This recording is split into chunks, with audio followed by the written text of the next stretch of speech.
D'accord.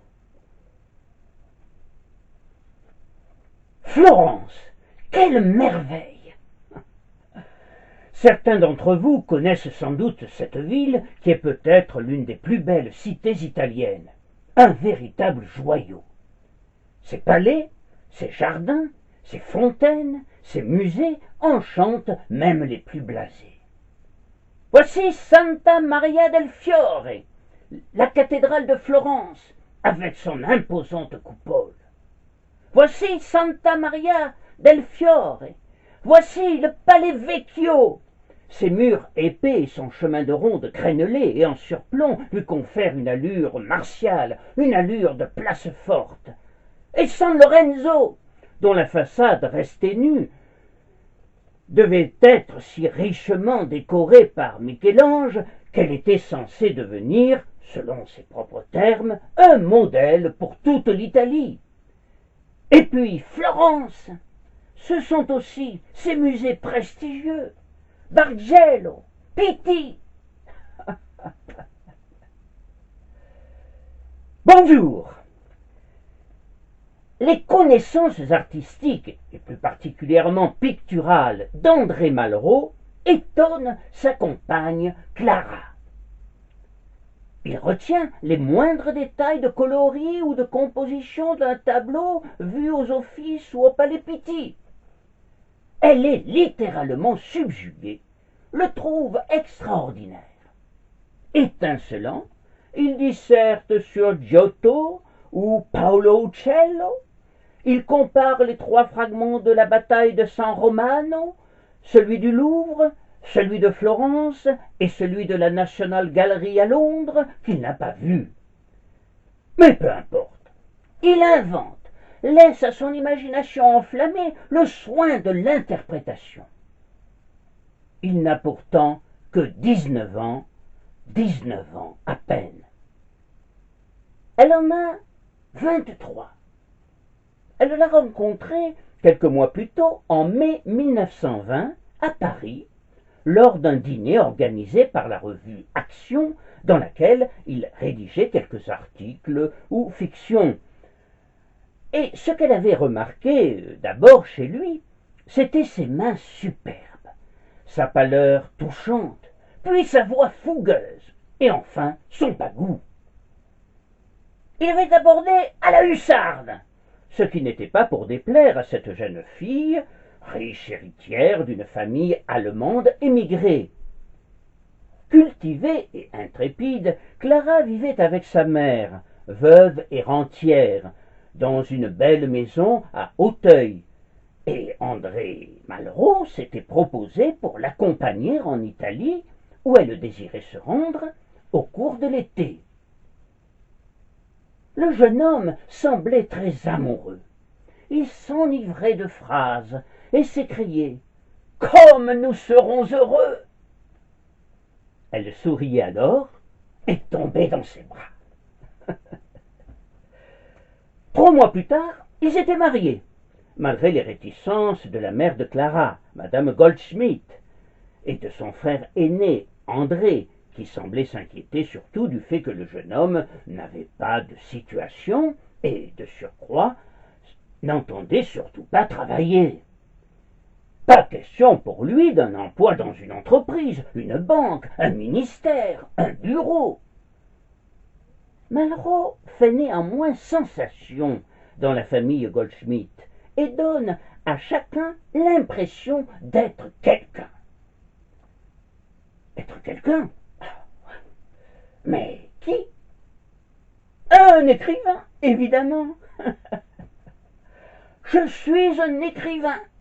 Il affirme, en tout cas, haut et fort, mais cet écrivain n'a encore rien publié, si ce n'est quelques articles. Il remplit des feuilles, rature, peine à trouver un sujet, un genre, un style. Il balance entre prose et poésie. La tante Jeanne, la sœur de Madame Goldschmidt, est admirative.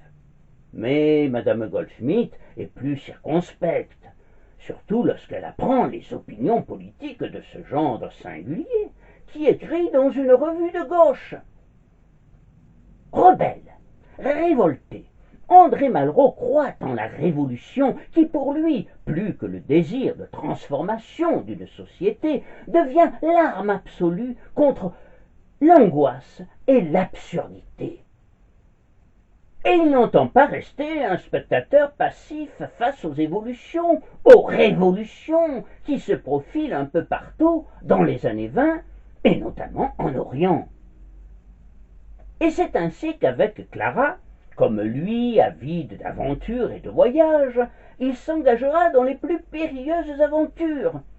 Au Cambodge d'abord, où ce passionné d'art fera de la prison pour avoir dérobé des statues dans le temple d'Angkor.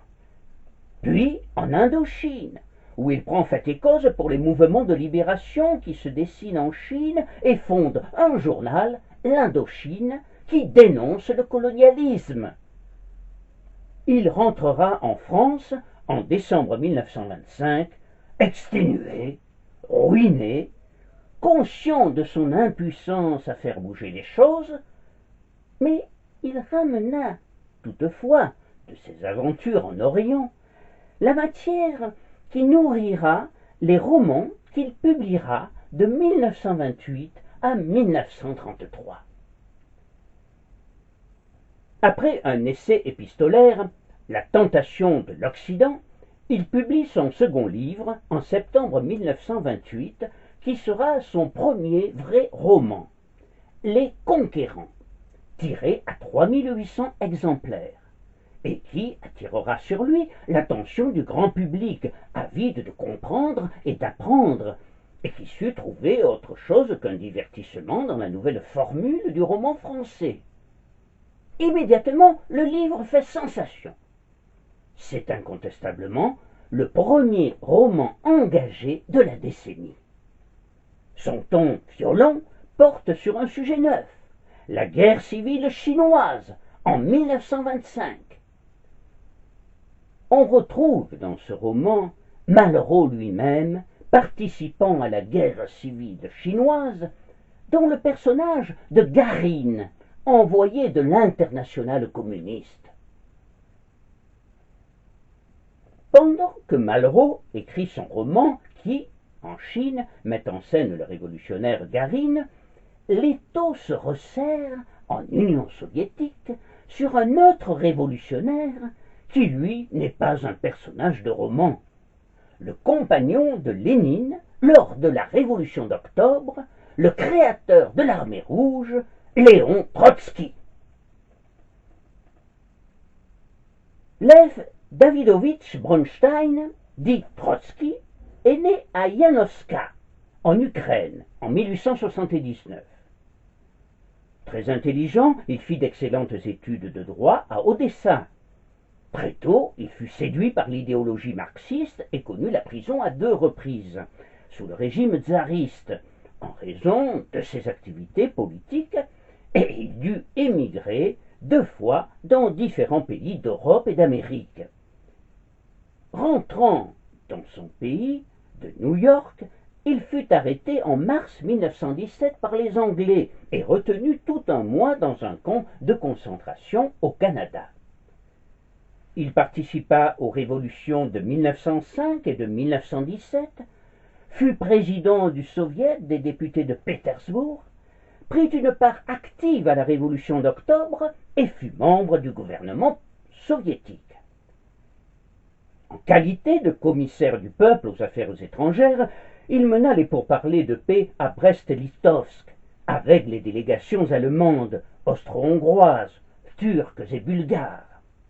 Puis, il consacra 5 années de sa vie à l'organisation de l'Armée rouge, créée le 28 janvier 1918 pour combattre la contre-révolution des Blancs.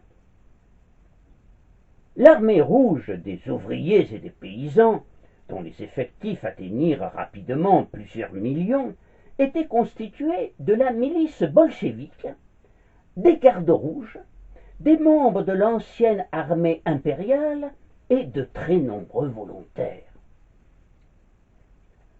En 1920, elle finira par défaire les armées blanches, pourtant soutenues par de nombreuses puissances étrangères, dont la France et le Royaume-Uni. Trotsky reconstitua également la flotte russe et réorganisera le réseau ferroviaire. Il fut, nous l'avons dit, le plus proche et le plus fidèle compagnon de route de Lénine.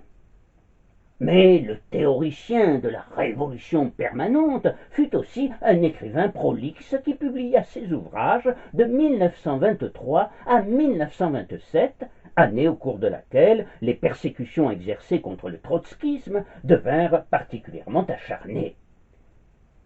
En 1924, après la mort de Lénine, mort à temps, avait dit sa veuve, Staline, autre compagnon de Lénine, s'imposa à la tête du pays.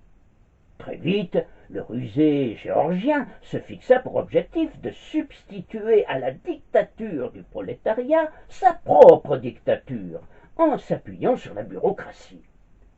Il se devait alors de réduire et d'éliminer ceux qui conservaient une vision idyllique de la révolution. Zamenev, Zinoviev et Trotsky, qui prenaient comme exemple historique à leur combat la Grande Révolution, la Révolution française. La Révolution française, le jeune Malraux l'exaltait depuis son enfance. La Révolution française, écrira Malraux, est le ton héroïque de notre histoire, plus grand que celui de Louis XIV, moins flou que celui de Saint-Louis. Son manteau légendaire enveloppe maintes grandes figures, et d'abord Robespierre.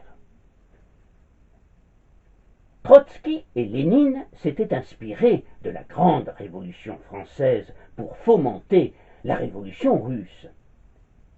Toutefois, ce qui semble différencier les deux révolutions est que la Révolution française marqua la floraison de l'idée nationale.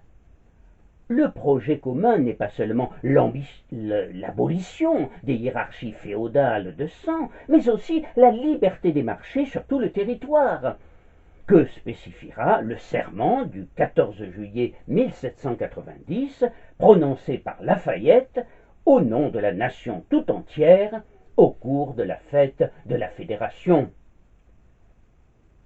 Ce serment symbolise ce contrat social de Rousseau, cette volonté commune, comme dit Kant, cette adhésion consciente et libre de chaque citoyen qui seul fonde la légitimité du pouvoir. La nation n'est plus seulement un héritage, un passé commun, mais un avenir commun, un projet. Un projet d'avenir qui apparaît à l'extérieur, dans toute l'Europe, comme un message appelant à l'existence des nationalités, dont les luttes et les victoires marqueront l'histoire du XIXe siècle, celui de l'unité allemande et de l'unité italienne, celui des luttes du peuple polonais déchiré pour conquérir son existence nationale. En fait, la révolution russe a ceci de particulier, c'est qu'elle voulait en quelque sorte le contraire de ce que voulait la Révolution française, à savoir supplanter au concept de national celui d'international. La vision de Malraux, à ce moment-là, au moment où il écrivit des conquérants, dépasse alors aussi le cadre de la nation. Avec son roman, Malraux entrait dans le cercle étroit des écrivains révolutionnaires. Madame Goldschmidt mère en était toute retournée, ce qui semblait beaucoup amuser Clara, qui la rassurait en lui disant qu'André allait désormais gagner beaucoup d'argent.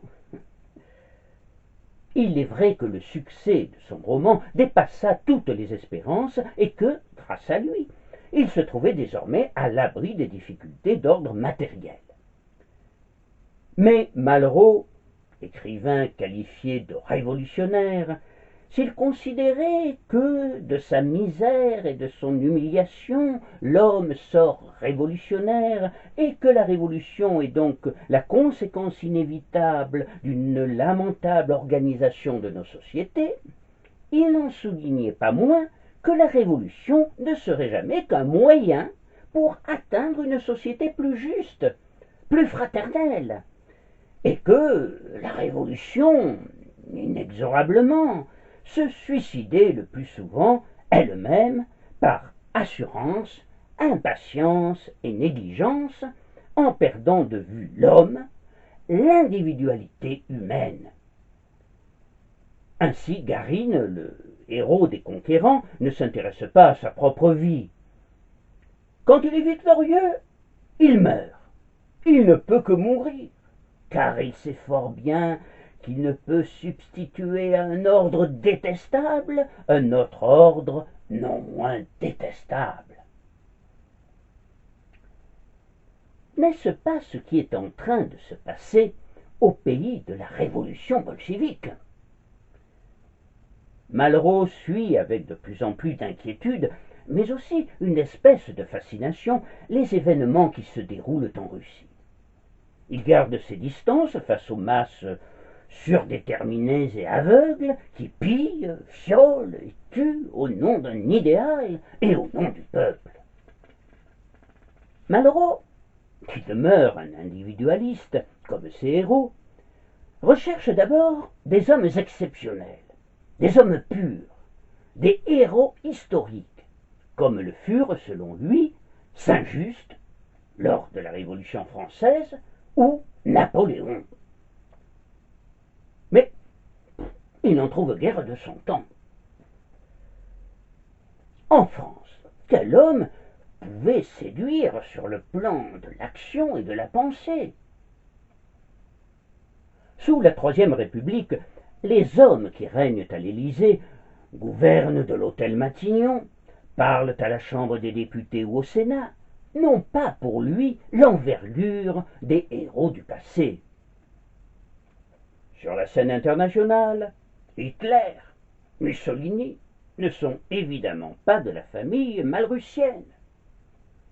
La personnalité de Lénine, créateur du parti unique, fondateur d'un État socialiste qui avance dans le sang et dans la boue, la misère et les camps de concentration vers l'utopie communiste, l'intrigue un temps.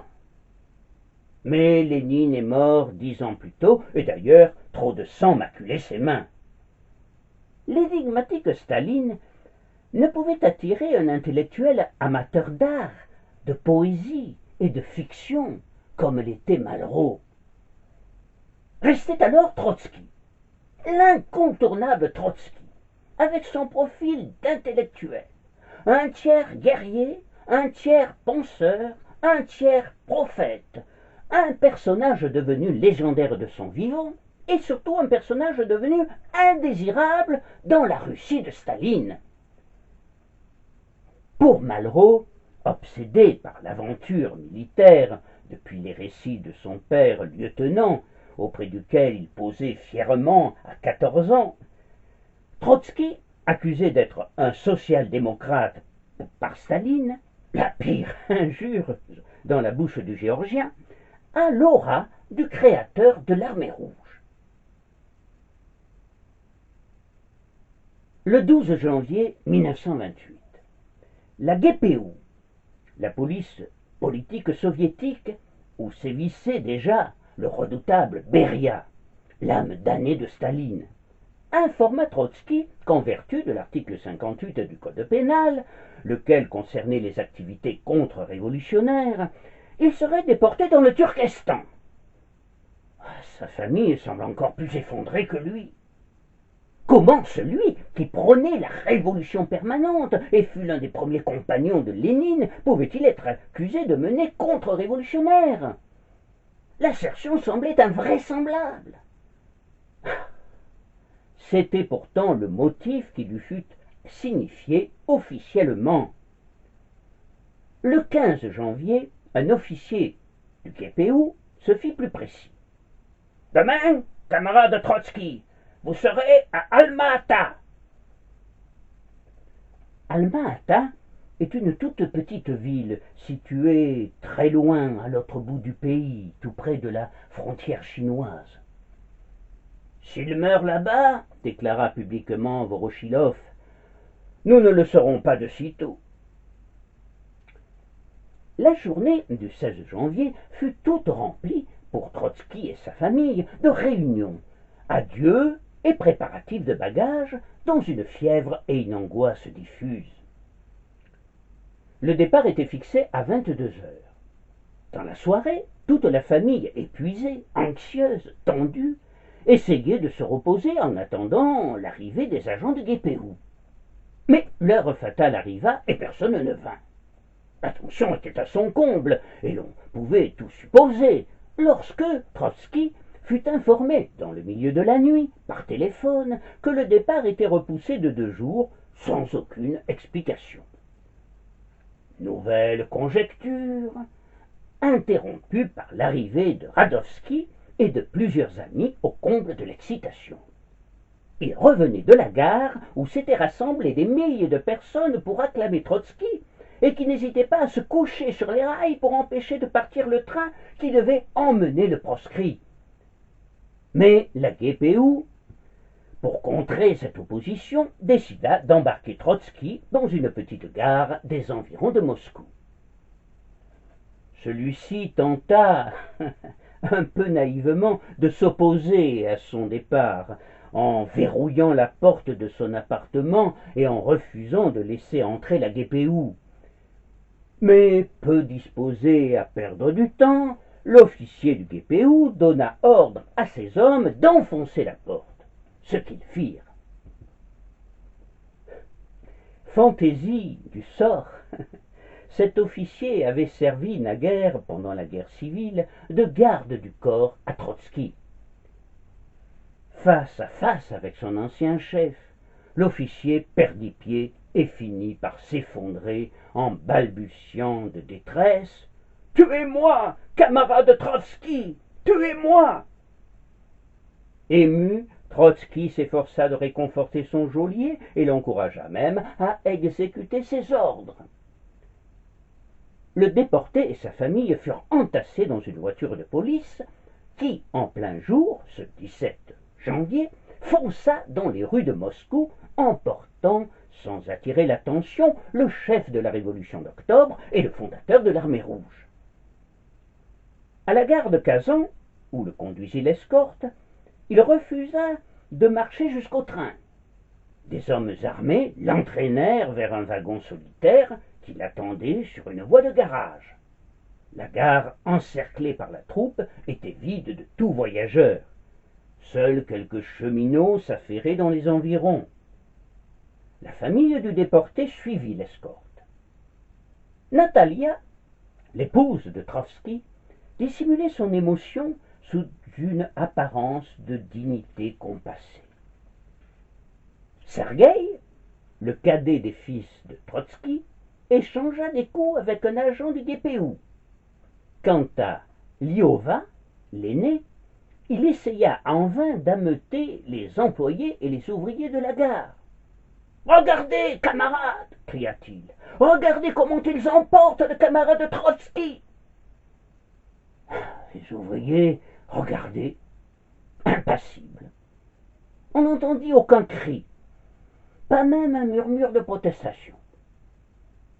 Trotsky fut ainsi emporté dans l'indifférence générale, dans le froid et la brume, au petit matin.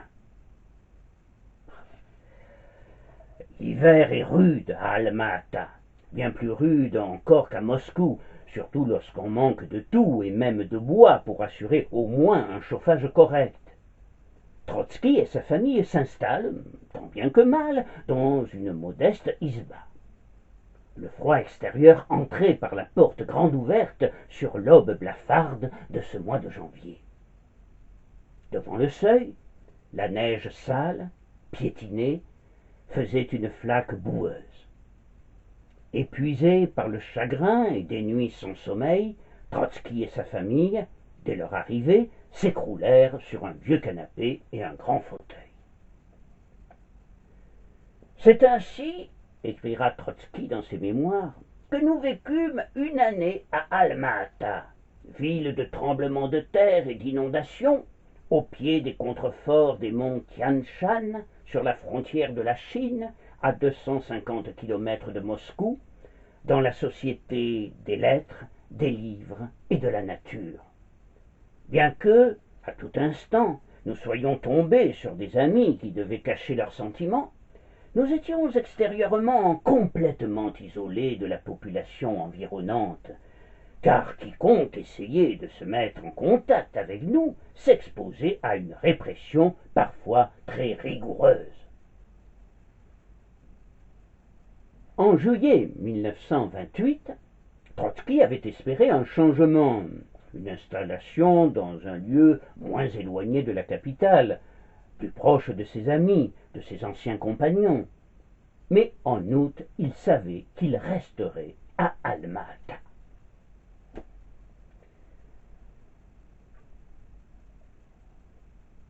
Pendant ce temps-là, le 20 août, André Malraux se trouvait à Pontigny, dans le paisible et verdoyant département de l'Yonne.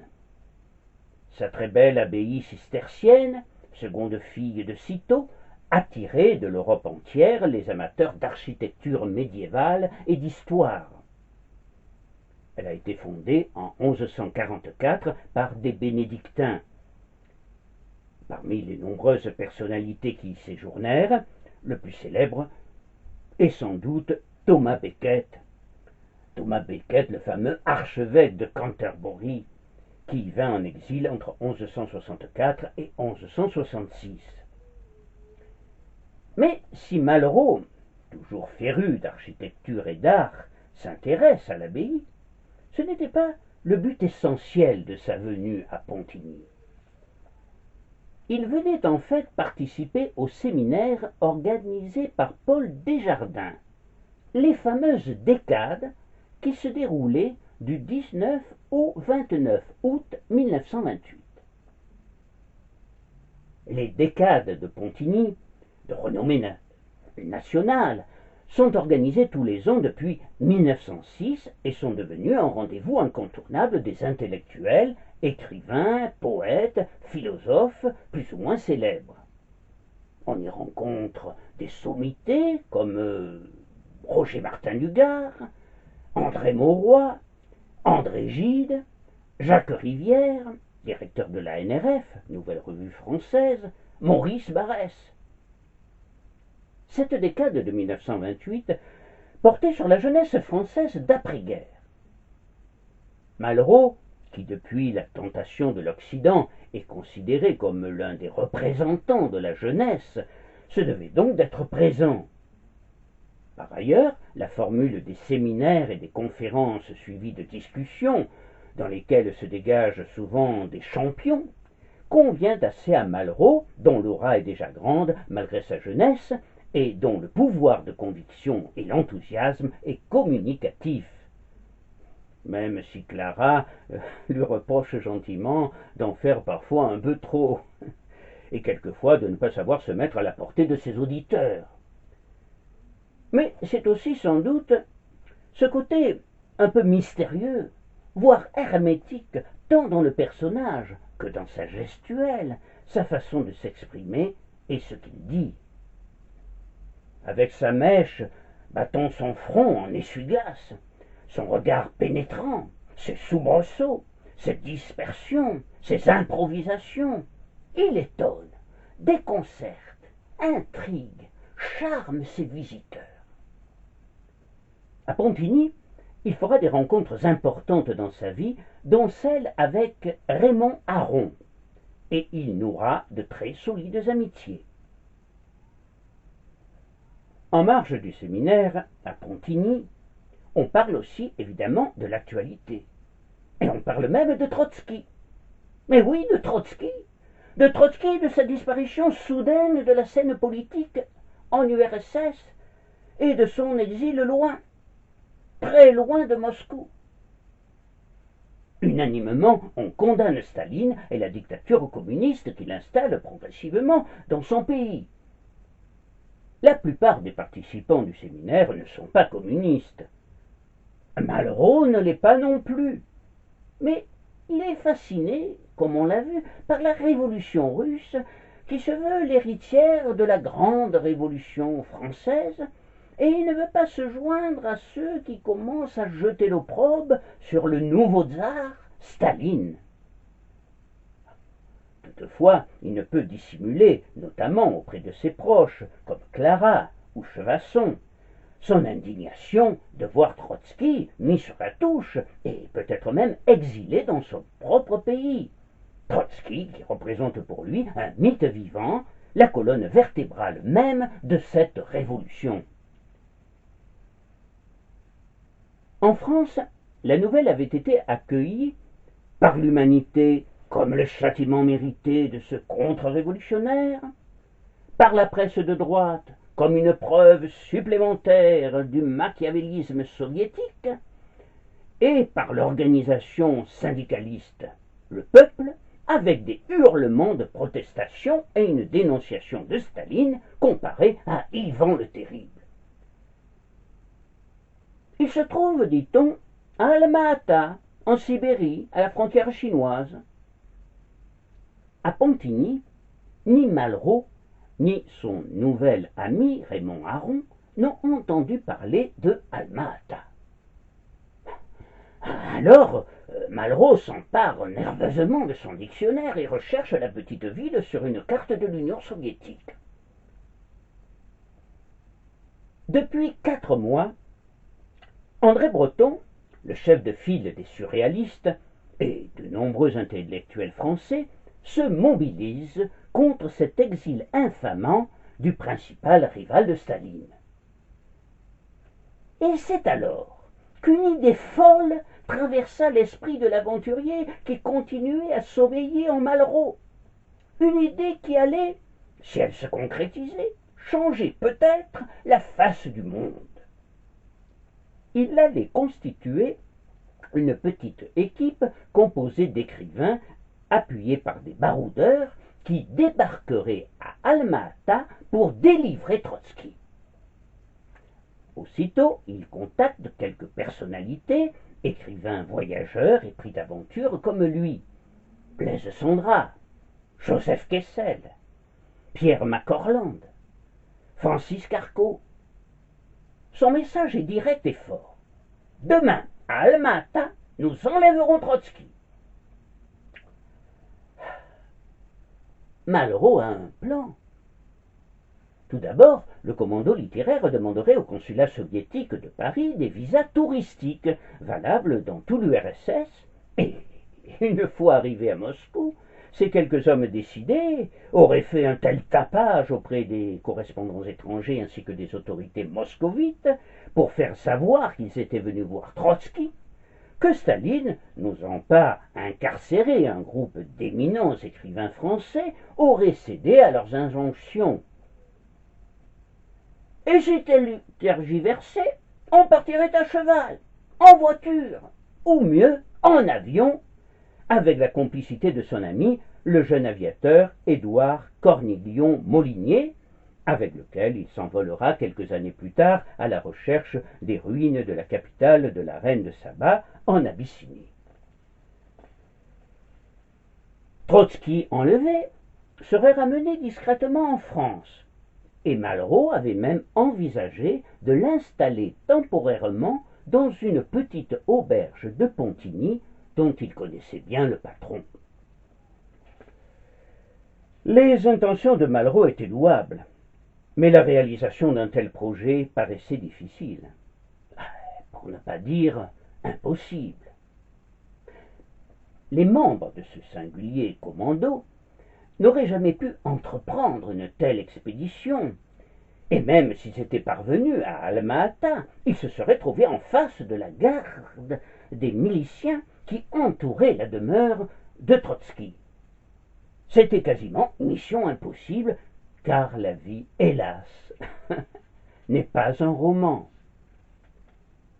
Aucun des écrivains contactés ne manifesta un réel enthousiasme, et surtout pas Clara, pourtant généralement toujours prête à foncer. Quant à Gaston Gallimard, pressenti pour financer l'expédition, il refusa tout net, n'ayant aucune envie de voir certains de ses milieux auteurs, de ses meilleurs auteurs, courir de tels risques. Ainsi se terminait ce qui aurait pu être une très belle histoire, mais ne fut en définitive qu'un épouvantable fiasco. En février 1929, Trotsky est expulsé en Turquie et il s'installe dans l'île de Prinkipo, près d'Istanbul. Il devient alors, aux yeux de tous les opposants à Staline, un martyr à béatifier avant canonisation. Celui que Bernard Shaw appelait le roi des pamphlétaires apparaît aussi pour beaucoup, même pour ceux qui ne partageaient pas ses idées ou condamnaient son passé sanglant de révolutionnaire implacable, comme le seul recours, le seul capable de déboulonner la statue du dictateur et de la précipiter au sol. En avril 1931, Trotsky expédie à la NRF un article sur les conquérants. Ce maître S-Révolution, ce symbole vivant de la révolte des oppressés contre le pouvoir, prend la peine de rédiger, sous un titre parlant, La Révolution étranglée, une critique sur le roman d'un jeune écrivain encore peu connu, et une critique élogieuse. Comment Malraux pourrait ne pas être flatté de l'intérêt que semble lui prêter le grand homme? Malraux est non seulement flatté, il est littéralement aux anges. Trotsky analyse minutieusement le fond et la forme du roman de Malraux. Il apprécie cette dernière et l'inoubliable tableau de la grève générale brossé par Malraux. En revanche, il est plus circonspect sur le fond et reproche gentiment le manque de culture théorique du romancier Malraux. Pour le leader de la révolution permanente, qui s'identifie à Garine plutôt qu'à Borodine, Malraux devrait se faire une bonne inoculation de marxisme, en guise de thérapeutique politique. Ce qu'il reproche, en termes mesurés, à Malraux, c'est qu'il n'a pas réellement fait comprendre à ses lecteurs que le véritable étrangleur de la révolution chinoise, loin au-dessus de Borodine, c'était Staline. Staline lui-même. Malraux est ravi qu'un personnage historique tel que Trotsky puisse prendre la peine d'évoquer le roman d'un jeune écrivain encore méconnu, et de surcroît avec bienveillance. Dans le même numéro de la NRF, il lui répond longuement, accumulant les détails sur la situation révolutionnaire de la Chine des années 20 ou la révolution de 1917. Malraux songe alors, très justement, que le père de l'armée rouge règle ses comptes avec Staline. Il ne cache pas dans son article son inclination pour le terroriste Wong, des conquérants. Malraux, sur ce sujet, émet une nette réserve et écrit « Je sais ce qu'il y a de prenant dans cette figure, Wong, dans sa résolution, dans sa pureté sauvage. Mais je ne puis oublier que lorsque Lénine et Trotsky ont rencontré des Wong, ils ont chargé la Tchéka des rapports avec eux. » La Tchéka, ce sont les services secrets soviétiques. Face aux méthodes peu orthodoxes des bolcheviks, Malraux devient cependant plus indulgent. En fait, pour lui, l'impureté, les mains sales et sanglantes se retrouvent purifiées en fin de course, les fins justifiant les moyens. Plus loin dans sa réponse, Malraux admire le rôle héroïque, dans le sens le plus réaliste du mot, que Trotsky réclame du prolétariat. Il regrette qu'il n'y ait pas eu en Chine une Tchéka plus forte. Même s'il avait conscience de la façon dont la Tchéka a traité les opposants en URSS, il affirmait qu'une Tchéka chinoise aurait été utile. Enfin, il exprime sa reconnaissance à Trotsky, qui tient ces personnages, Borodine, Garine, Wong, pour des symboles. Après avoir donné avec courtoisie des leçons stratégiques à l'ancien chef de l'armée rouge, Malraux, dont, il faut bien le dire, l'expérience politique à l'échelle internationale est à cette époque très limitée, attribue une place de choix à Trotsky dans son panthéon personnel, une place privilégiée, aux côtés de son héros, Saint-Just. Cette étonnante confrontation entre un homme d'action, une figure emblématique de l'histoire des hommes, et un jeune écrivain qui ne manque pas d'ambition, mais qui n'est encore sûr de rien, et a certainement beaucoup à apprendre, reste un cas quasi unique, qui mérite d'être souligné.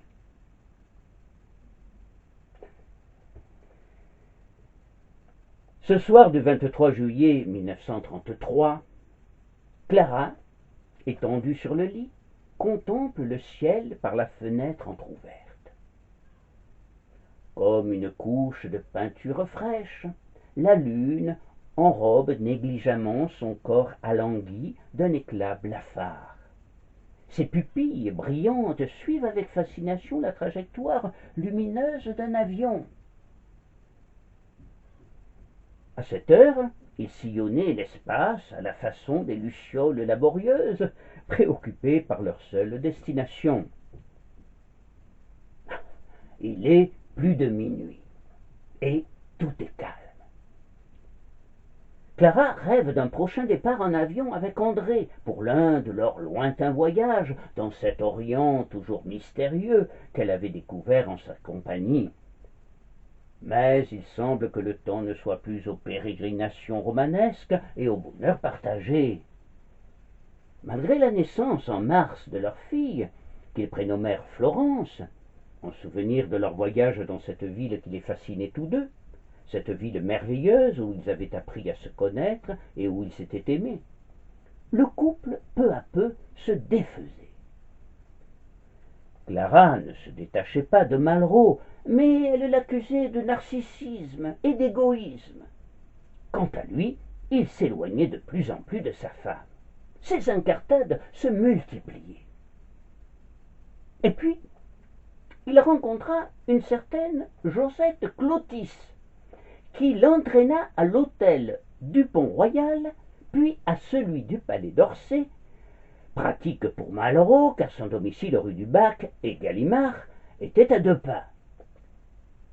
Ce soir-là, n'était-il pas encore avec sa maîtresse qu'elle finira par accepter de recevoir en espérant mieux l'étouffer.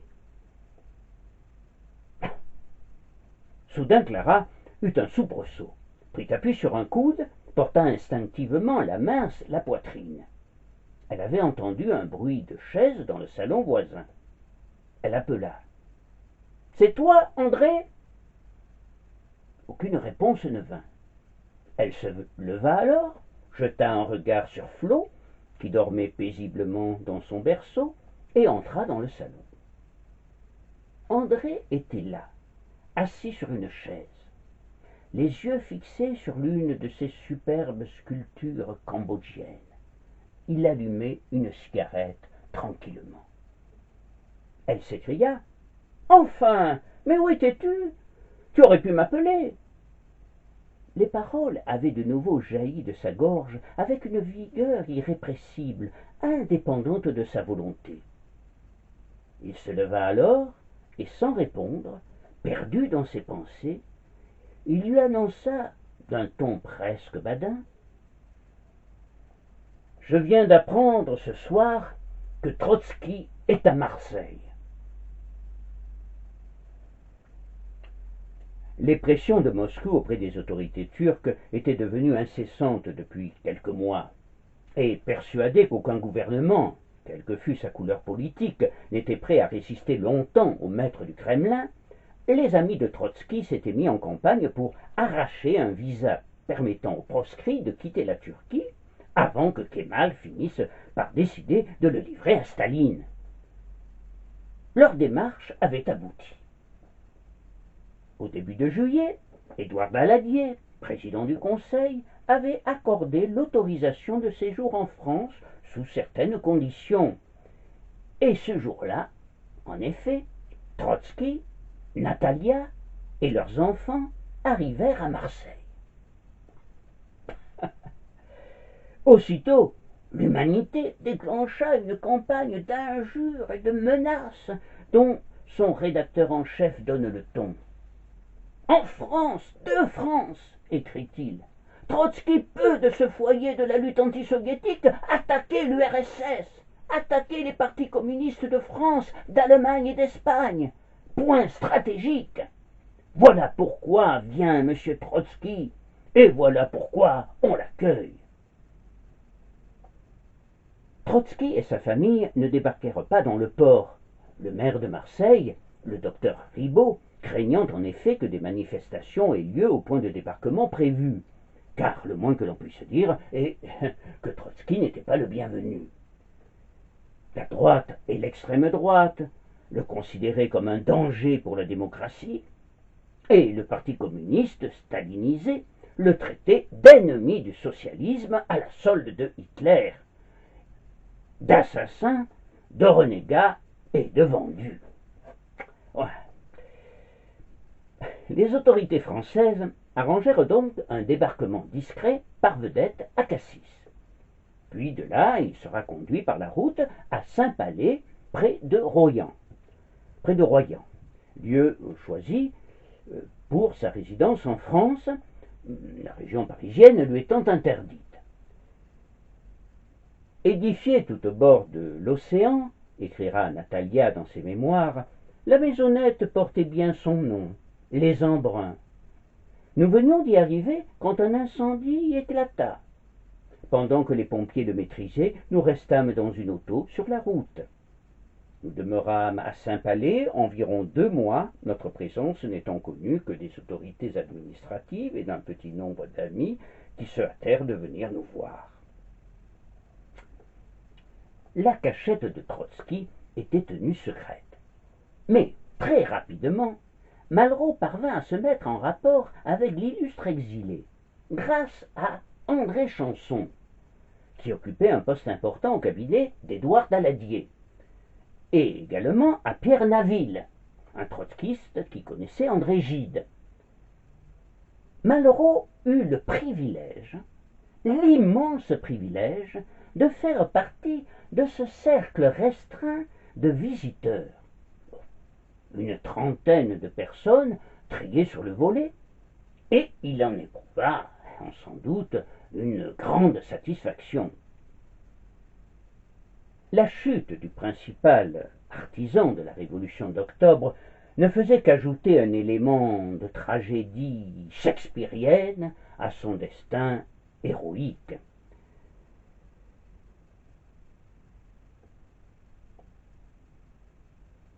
Tout cela avait tout pour séduire l'imagination romantique d'André Malraux. Il était aussi particulièrement heureux que le choix de Trotsky, l'exilé, se soit porté sur la France. C'est vrai que Trotsky était connu pour sa francophilie. Il aimait notre langue et notre littérature. Dans sa jeunesse, l'étude du socialisme l'avait porté vers Marx, et la social-démocratie lui était apparue comme le modèle, le parti exemplaire. Mais à mesure qu'il l'avait mieux connu, il avait commencé à douter de son choix, et l'effondrement de 1914 était venu justifier ses doutes. Son séjour de 2 années en France, année décisive de 1914-1916, lui avait permis de connaître le mouvement ouvrier du dedans. Il avait même participé directement à son activité. Il s'était lié avec des militants de tendances diverses et il trouvait au prolétariat français des traits originaux, une vitalité qu'il aimait, et jamais il ne perdit une occasion d'affirmer sa foi en son avenir. Au mois d'août, Malraux réalise donc un rêve extraordinaire, un rêve dont il n'aurait jamais cru qu'il puisse vraiment se réaliser un jour. rencontrer le grand homme, son grand homme, rencontrer Trotsky. Trotsky qu'il avait voulu soustraire des griffes de Staline en 1928. Et voici notre intrépide romancier qui arrive à Saint-Palais sous un ciel scintillant d'étoiles dans une étrange atmosphère de roman d'espionnage. L'homme qui vint le chercher rue du Bac pour le conduire en voiture jusqu'à Saint-Palais ne révéla pas son identité, ou tout au moins la révéla que lorsqu'ils eurent quitté les faubourgs de Paris. C'était Liowa, le fils aîné de Trotsky, qui avait réussi à s'enfuir de Berlin quelques jours après l'incendie du Reichstag. Ils n'arrivèrent dans la villa située au bord de la mer qu'à la tombée de la nuit. Dans la lumière des phares se découpa la silhouette de Trotsky sorti de la maison pour accueillir son visiteur. Malraux eut le sentiment de vivre un moment historique, un de ces moments exceptionnels qui marquent de façon indélébile la vie d'un homme. Trotsky portait avec élégance une tenue d'été, un pantalon blanc et des chaussures blanches. Malraux fut frappé par sa bouche à lèvres plates. Il était très affable et semblait détendu.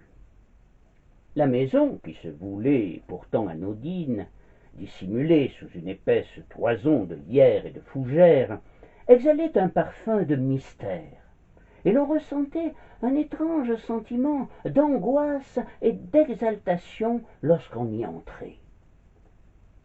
Comme l'Isba d'Alma-Ata, elle semblait tout imprégnée de la présence de celui qui incarnait, pour les uns, le diable en personne, pour les autres, l'espoir d'un monde plus juste et plus pur.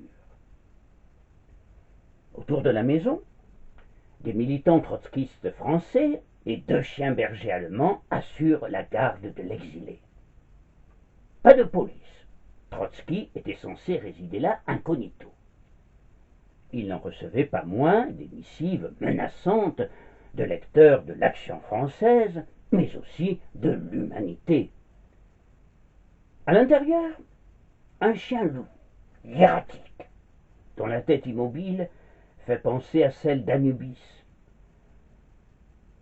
Un chien-loup erratique qui scrute de son regard glacial le visiteur. Dans quelques années, à la fin de l'Espoir, son éblouissant roman sur la guerre d'Espagne, Malraux évoquera auprès de son héros, Manuel, dans la ville de Brihuega en ruine, la présence de son chien-loup écoutant, allongé comme ceux des bas-reliefs, des notes de piano, fragiles messages d'espoir, couvrant les combats et les canons de la guerre horrible.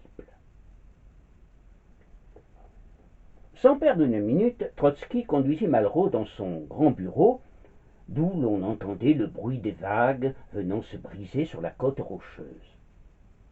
Un revolver posé sur une liasse de documents servait de presse-papier. Expérience éblouissante qui masse son ego, le jeune romancier a seul, devant lui, pendant quelques heures, un personnage historique considérable, l'un de ceux qu'il admire le plus, une icône vivante. Et le héros qui le reçoit a des allures presque paternelles. Il est souriant et même affectueux. On oublierait presque qu'il fut un révolutionnaire implacable qui fit couler le sang pour réaliser ses objectifs et ceux de la révolution impitoyable du peuple. Il n'a que 54 ans, mais fait figure de patriarche pour son interlocuteur qui en a tout juste 32. De temps en temps, il rit et dévoile alors des dents très petites et très écartées, des dents extraordinairement jeunes, dans un visage qui rappelle un peu à Malraux une statue asiatique. Il manie fort bien la langue française, et Malraux, ne parlant pas le russe, s'est donc enfoncé qu'ils allaient converser, naturellement, comme deux vieux compagnons qui se retrouvent. Alors les sujets ne manquent pas, ils sont innombrables, et Trotsky manie l'art de passer de l'un à l'autre subrepticement, sans crier gare, ce qui convient parfaitement à Malraux, qui excelle dans cet exercice. Il parle d'histoire, et d'abord de révolution, de la Révolution française et de la Révolution russe. Il parle également de communisme, de la défaite de l'armée rouge en Pologne, de l'art en Russie, de littérature, de cinéma. Trotsky vient de lire Voyage au bout de la nuit, et Malraux, excellent imitateur, en profite pour imiter Céline, grimaçant et gouailleur, ce qui amuse beaucoup Trotsky. En revanche, lorsque Malraux lui demande ce qu'il pense de la poésie russe contemporaine, et surtout de Pasternak, Trotsky redevient sérieux et lui répond franchement que, bien que tous les jeunes Russes le suivent en ce moment, je ne goûte pas beaucoup l'art des techniciens, l'art pour spécialistes. Dans le domaine du cinéma, qui passionne Malraux, celui-ci marque des points. Malraux considère que l'art communiste s'incarne mieux dans le cinéma que dans la littérature. C'est ce que pensaient Lénine, et Trotsky confirme tout en avouant son ignorance dans ce domaine. Il n'a vu ni le cuirassé Potemkin, ni la mer. Le lendemain, Malraux revint aux embruns. Il fit la connaissance de Natalia, qui, en parfaite maîtresse de maison bourgeoise, lui offrit le thé. C'était une bonne petite femme souriante que l'on n'aurait jamais imaginé mariée à un révolutionnaire pur et dur. Trotsky invita Malraux à se promener avec lui le long des rochers, accompagné par Anubis et 3 bergers allemands qui avaient été ajoutés aux forces de sécurité de la maisonnée. Le ciel était d'un bleu éclatant, et le soleil triomphant enflammait la terre et la mer de ses rayons de feu. Dans ce cadre, à la fois bucolique et grandiose, Malraux finit par poser à son hôte une question qui lui semblait cruciale. Pensez-vous sincèrement que le communisme puisse produire un nouveau type humain ? Un homme nouveau, certainement, répondit Trotsky, et il ajouta qu'à son avis, les possibilités du communisme étaient infinies. L'important, rajouta-t-il, c'est d'aider l'homme contemporain à se délivrer des faits économiques qui l'empêchent de se penser, et des faits sexuels qui l'en empêchent aussi. Là, je pense que la doctrine de Freud peut être bien utile. Et la mort ne put s'empêcher de lui demander l'auteur de la voix royale. Je crois, répondit Trotsky, qui malgré une maladie récente et ses multiples déboires n'avait rien perdu de son agilité mentale, je crois que la mort est surtout un décalage d'usure. D'une part, l'usure du corps, d'autre part, celle de l'esprit. Si les deux se rejoignaient, ou se faisaient en même temps, la mort serait simple, il n'y aurait pas de résistance. C'est ainsi que se termina une rencontre inimaginable, une rencontre inconcevable qui allait marquer Malraux toute sa vie.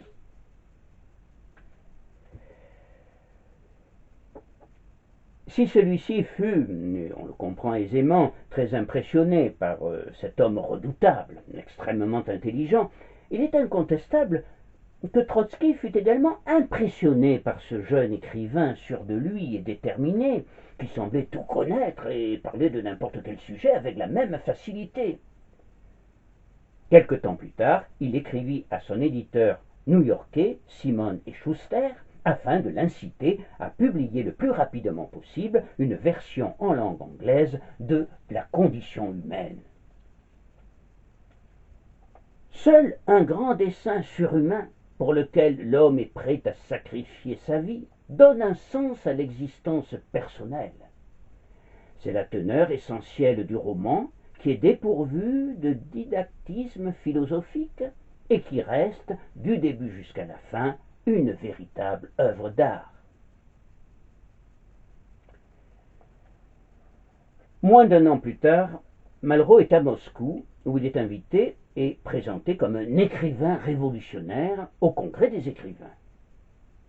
Encore sous le choc de sa rencontre avec le théoricien de la révolution permanente, à la fin d'un banquet chez l'écrivain Léonide Léonov, il lève son verre à un absent dont la présence se fait sentir ici à chaque instant, Léon Trotsky. Un silence glacial s'installe. Les sourires se figent, les visages se crispent. De retour en France, Malraux retourne quelques jours à Pontigny, où il parle de ses projets à Paul Desjardins, pour lequel il porta toujours la plus grande estime. Il entend se mobiliser, lui dit-il, dans toutes les causes nobles à travers le monde, et il sollicite ses conseils. Desjardins le soutient dans ses desseins, mais l'invite à ne pas négliger pour autant son activité littéraire. On sait que les décades littéraires qu'il animait cesseront au début de la Seconde Guerre mondiale et surtout à la mort de son créateur en mars 1940 à Pontigny, sa ville natale. En 1935, sous la pression du Parti communiste, les autorités françaises expulsent Trotsky qui se réfugie alors en Norvège où il publie La Révolution trahie. Et, en 1937, l'école stalinienne de falsification.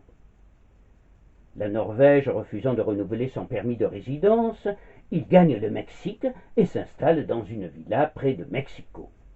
Il dénonce la politique de Staline dans son bulletin de l'opposition.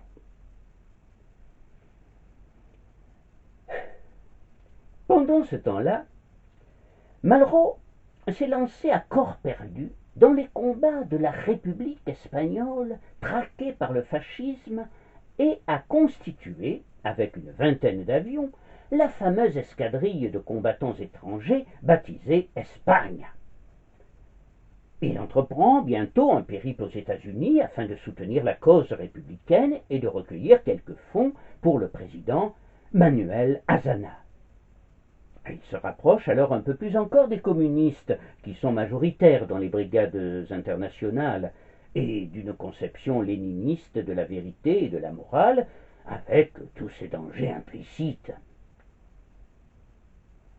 Est vrai ce qui est utile au parti, faux tout ce qui lui nuit. À New York, pendant le banquet de The Nation, Malraux prononce des phrases qui font bondir Trotsky dans son exil mexicain.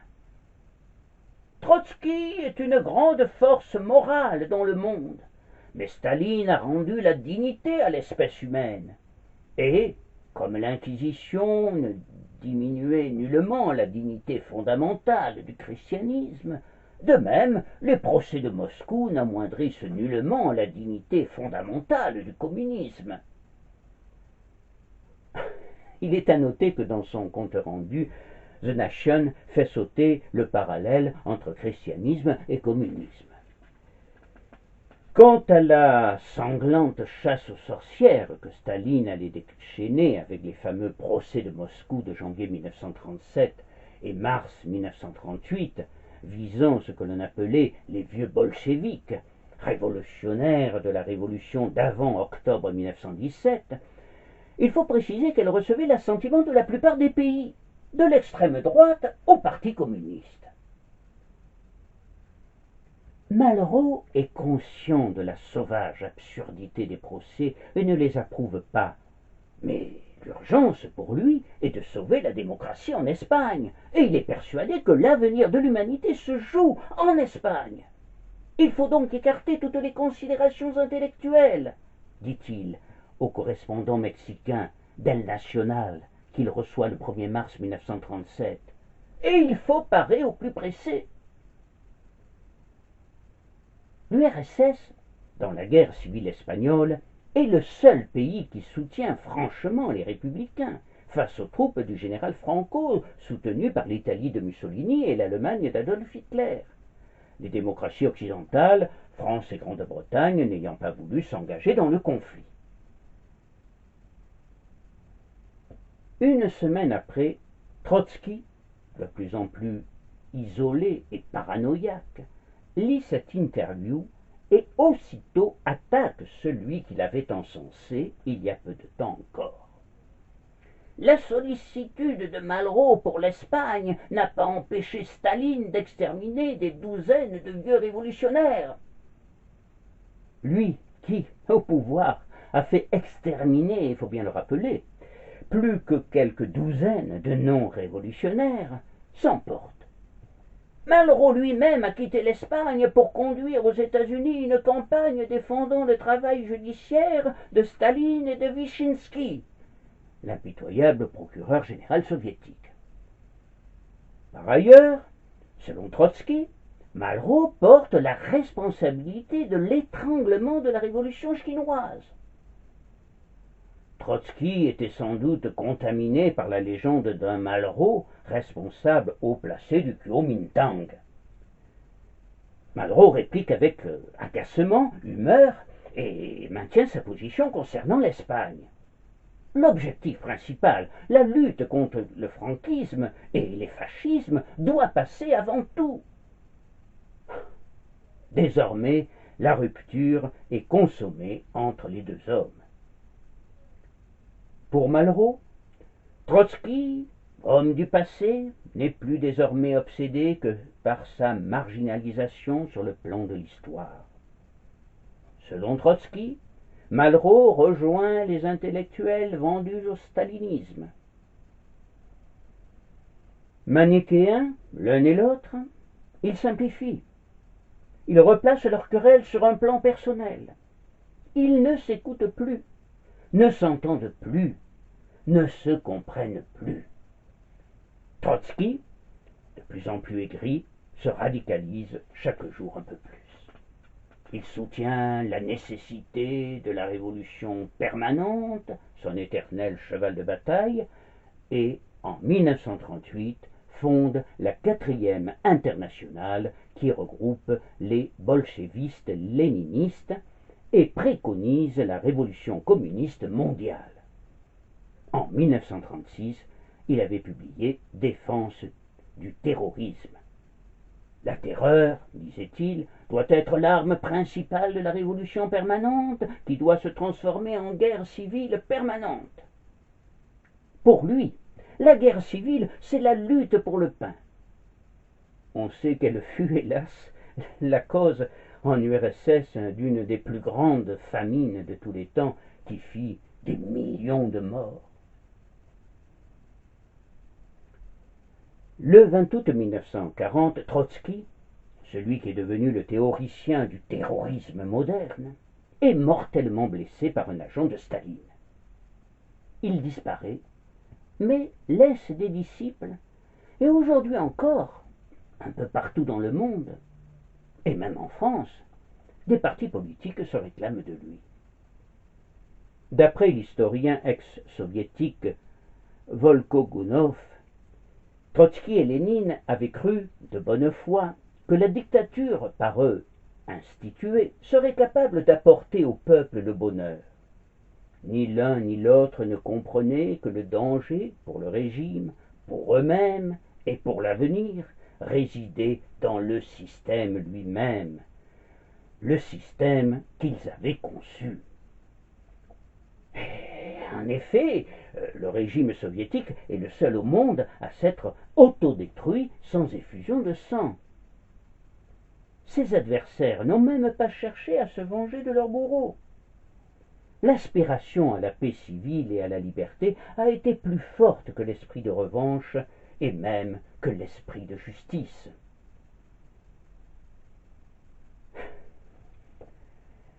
À Alma-Ata, la dernière ville où il résida avant son exil hors du pays, à la nouvelle de son assassinat, dans la plus grande discrétion, une ou plusieurs personnes déposèrent un bouquet de fleurs rouges sur le seuil de l'isba qu'il avait accueilli avec sa famille 11 ans plus tôt.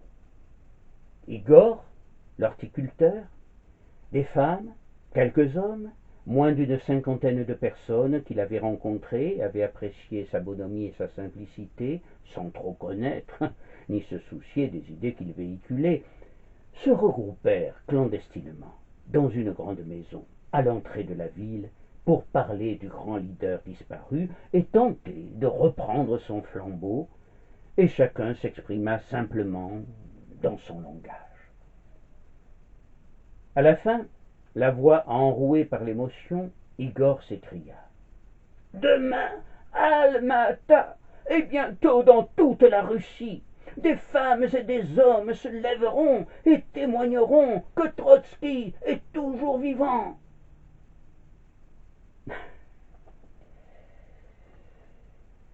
Quant à Malraux, durant ce mois d'août 1940, il est à Roquebrune, sur la côte d'Azur, et il se promène nonchalamment dans le jardin de la villa La Soucot, que lui a prêté les Bussy, amis de Gide. C'est un homme amer et déçu. Très affecté par la victoire de Franco en Espagne et celle de Hitler en France, il semble découragé, ébranlé dans ses certitudes. Voici la troisième défaite que je vois. La Chine, l'Espagne, la France, dira Malraux à Jean Grenier, philosophe et ami de Camus. Souffrant alors de rhumatisme, il se déplace lentement. Il a 39 ans, l'âge de Trotsky lorsqu'il créait l'Armée rouge, et il doute de son destin. Fort heureusement, il lui reste sa plume, et il est sûr au moins d'une chose, il continuera à écrire, quoi qu'il arrive. Il continue à écrire. Soudain, de l'autre bout du jardin, Josette, avec laquelle il vit à présent et qui lui a donné un fils, Pierre Gautier, l'interpelle en agitant un journal. Elle vient de lire dans un petit article, en 3e page, elle vient de lire que Trotsky avait été assassiné. Malraux le lit à son tour et regarde Josette, qui prononce à voix basse comme si elle avait peur de déchaîner la foudre autour d'elle. Staline. Malraux opine de la tête.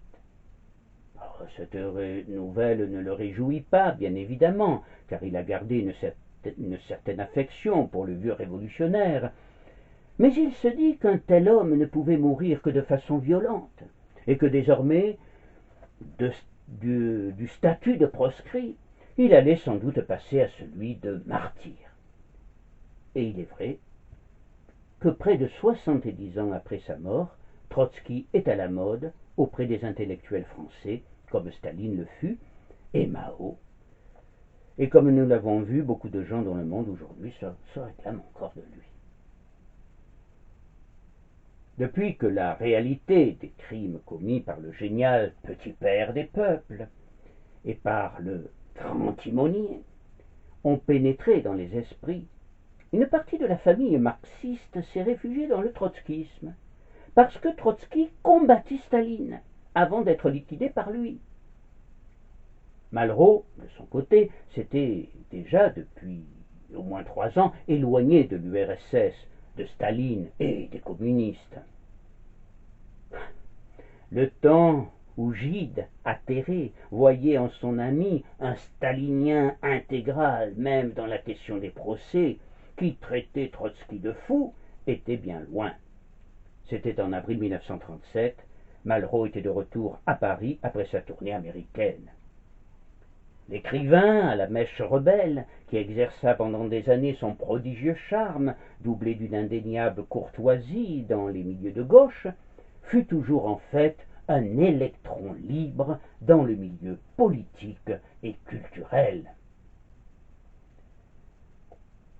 Il n'était pas un idéologue, mais un pragmatique. stalinien, ou plutôt stalinoïde à 99%, au nom de l'efficacité supposée de l'URSS dans la guerre d'Espagne, il comprit très vite dans quelle impasse il se trouvait. Il réalisa aussi quel personnage sombre fut et serait Staline, et il commença à le critiquer et à critiquer l'URSS, d'abord en privé.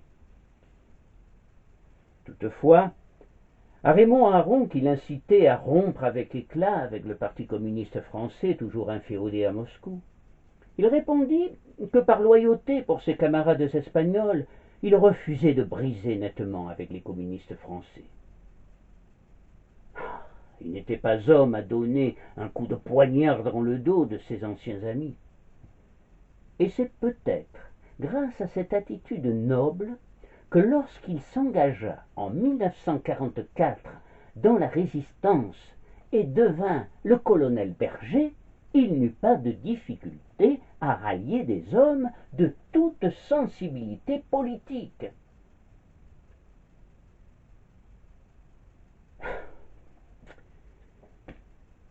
Cette année 1940 n'en finissait pas de finir.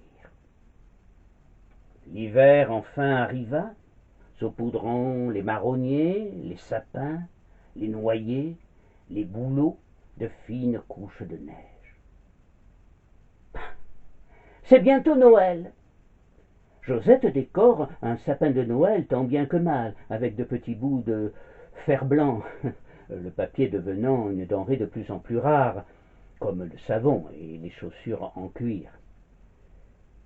En la regardant décorer le sapin, sans doute Malraux songeait-il à cette année qui s'achevait, une année calamiteuse pour la France, et malgré la joie que lui procura la naissance de Pierre Gautier, une année cauchemardesque pour lui. 1940, c'était vraiment l'année où tout s'était écroulé autour de lui, comme un château de cartes. Dans ce contexte, l'assassinat de Trotsky, son grand homme, avait été l'étincelle qui mit le feu à ses dernières certitudes, et un pessimisme profond en l'avenir l'envahissait pernicieusement. Lui, qui souvent pressentait des événements, ne se rendit pas compte qu'en cette année 1940, si son grand homme disparaissait, un autre naissait, un certain 18 juin. Un homme qui allait bouleverser sa vie et son destin, lui redonner confiance en l'humanité et en l'avenir, confiance en la France, et qu'il allait suivre et servir avec fidélité pendant près de 30 ans. Pourtant, lorsqu'il entendit la première fois son ami Cornillion Molinier faire l'éloge du général de Gaulle, 4 mois après le 18 juin, il s'était écrié en levant les bras vers le ciel. « Comment, ce fasciste ?» Alors, décidément, qui peut soutenir sérieusement après cela que le destin n'est pas quelquefois un tantinet facétieux? Je vous remercie.